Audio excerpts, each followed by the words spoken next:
A person's greatness is not measured by where they are today, but by the way they think. Thoughts are like seeds. If you plant good seeds, you will reap good fruits. Napoleon Hill, in his famous book, Think and Grow Rich, once said, "What you think about, you become." But if that's true, then why do so many people remain poor, unhappy, or unsuccessful? Don't they think about their future? Don't they wish for a better life? The answer lies in the difference between wishing and believing, between dreaming and acting. Once upon a time, in a noisy, crowded railway station in a big city, there lived a beggar.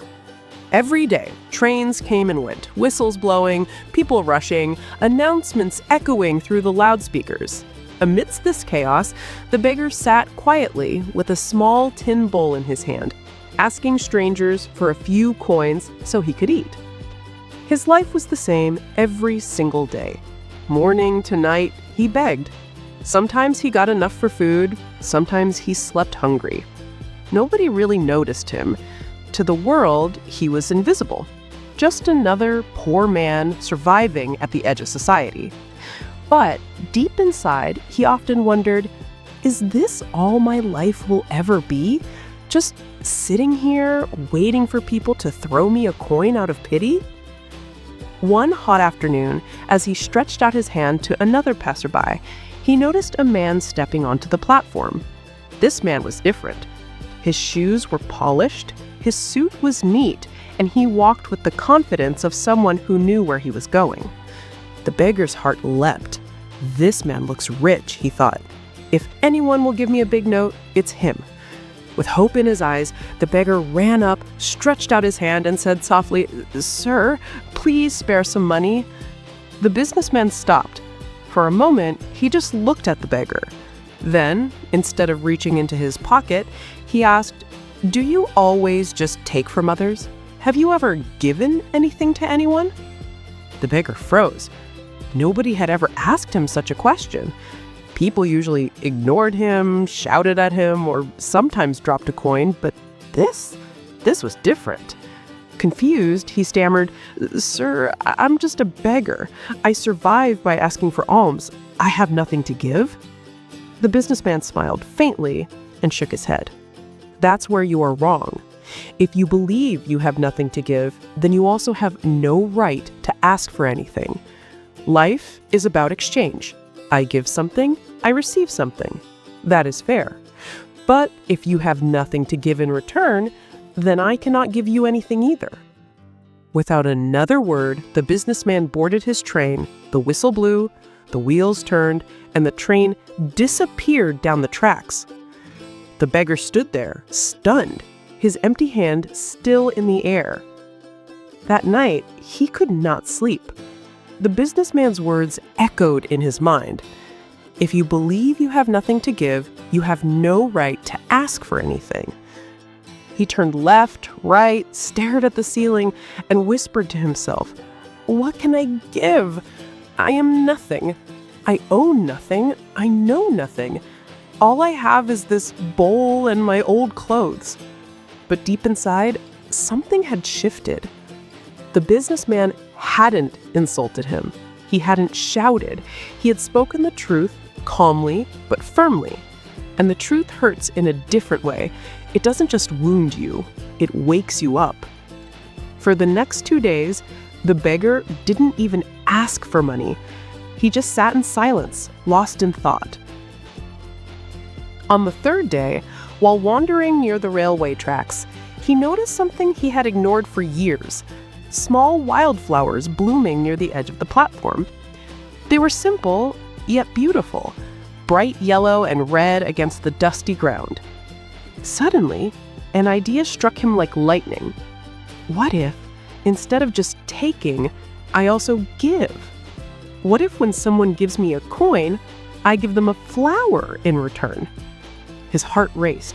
He plucked a few flowers carefully, held them in his hands, and went back to his usual spot. That day, when a kind woman dropped a coin into his bowl, he smiled and said, "Thank you, ma'am. Please accept this flower." The woman looked surprised. She took the flower, smiled warmly, and said, "Oh, that's lovely. Thank you." For the first time in his life, the beggar saw joy on someone's face. Not pity, but joy. Day after day, he repeated this. Whoever gave him money, he offered a flower. And something amazing happened. People started giving him more coins. Some gave double, some gave triple, some even stopped to chat with him. Soon, he realized a pattern. Whenever he had flowers, people gave generously. When he ran out of flowers, the donations decreased. He smiled to himself. So it's true. People like to receive something in return. One evening, while offering flowers, he spotted a familiar face. The same businessman, sitting by the train window. The beggar's eyes lit up. He rushed forward, holding a few flowers. "Sir, today I have something to give. If you give me money, I will give you flowers in return." The businessman smiled. This time, he pulled out a note, handed it to the beggar, and took the flowers. You have understood the value of exchange. Today, you are no longer just a beggar. You have become a businessman. The whistle blew, and once again, the businessman disappeared. But his words remained. You are no longer a beggar. You are a businessman. The beggar sat on the platform for a long time, staring at the flowers in his hand. For the first time, he didn't feel small. He didn't feel like a beggar. I am not surviving on pity anymore, he thought. People aren't giving me money for free. They're paying me for the flowers I offer. That means I have a business. I am a trader. That night, he made a bold decision. He would never beg again. The next morning, instead of waiting at the platform, he went to the local flower market. With the few coins he had saved, he bought a small bunch of fresh flowers.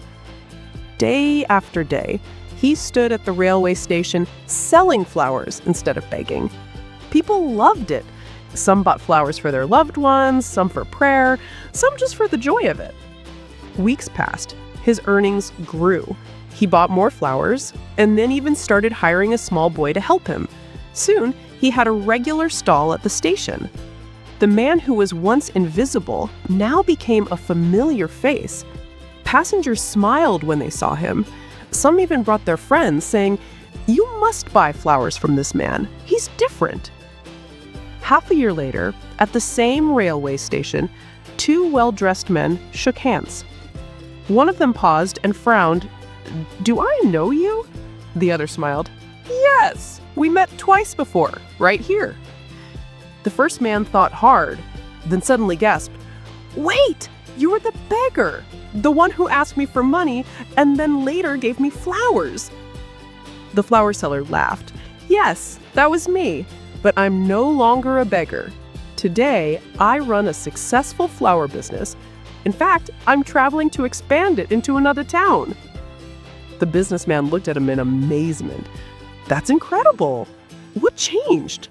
The flower seller smiled. "You did. That day, you told me if you believe you have nothing to give, you have no right to ask for anything." Those words opened my eyes. I realized I wasn't a beggar. I was a businessman all along. I just needed to see myself differently. The two men shook hands again. This time, not as beggar and businessman, but as equals. Then they boarded their trains, heading toward different futures, yet bound by the same truth. Life is shaped not by what others think of us, but how we think of ourselves. If you believe you are small, you will remain small. If you believe you have nothing to give, you will always remain empty-handed. But the moment you recognize your own potential, the moment you see yourself as strong, capable, and valuable, your future begins to change. Remember this timeless truth. We only receive when we give. So stop thinking of yourself as a beggar. See yourself as a giver, a creator, a businessman of life. Because when your thoughts change, your destiny changes too.